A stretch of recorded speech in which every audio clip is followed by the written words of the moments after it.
ডিসেম্বরের মধ্যে নির্বাচন করতে বাধাটা কোথায়? কারো গোছানোর জন্য সময় দরকার, কারো বন্ধু জোগাড়ের জন্য কিছু সময় দরকার।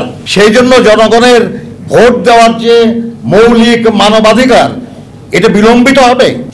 আমি বলতে চাই, যারা এটার বিরোধিতা করছেন তারা শুধু বলুন যে কোন যুক্তিতে ডিসেম্বরের পরে করতে হবে নির্বাচন। কারণটা কি? নির্বাচন কমিশন বলেছে যে জুন মাসের মধ্যে তারা জাতীয় নির্বাচন অনুষ্ঠানের সব প্রস্তুতি সম্পন্ন করতে পারবে এই জুন মাসের মধ্যে। তাহলে নির্বাচন কমিশনের ডিসেম্বরের মধ্যে নির্বাচন করতে কোনো অসুবিধা নাই। অনেকে সংস্কারের কথা বলছেন, আর সংস্কারের কথা আপনারা কে কি বলেন? আপনারা কবে থেকে সংস্কারের কথা বলেন? শহীদ জিয়া তো 1976 সালে 77 সালে 19 দফা কর্মসূচি দিয়েছিলেন।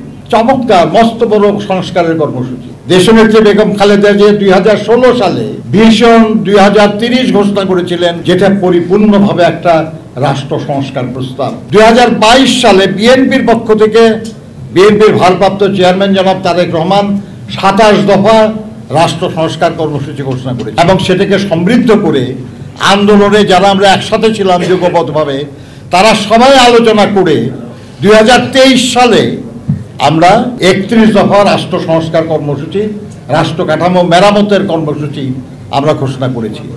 বান্ডেল থাকলে প্রতি সেনমানিতে টাকা বাঁচবে। বিকাশ সেনমানি বান্ডেল কিনে জিতুন প্রতি লেনদেনে। সংস্কারের বিষয়ে বিএনপির চেয়ে অগ্রণী ভূমিকা বাংলাদেশের আর কোন রাজনৈতিক দল, আর কোন শক্তি উপস্থাপন করে নাই। আমরা এর বিপক্ষে না, আমরা পরিপূর্ণভাবে সংস্কারের পক্ষে। কিন্তু প্রশ্ন যেটা, সেটা হলো সংস্কার কি একবারে শেষ করার বিষয়? পরিবর্তনের দুটা পথ, একটা বিপ্লব, একটা সংস্কার।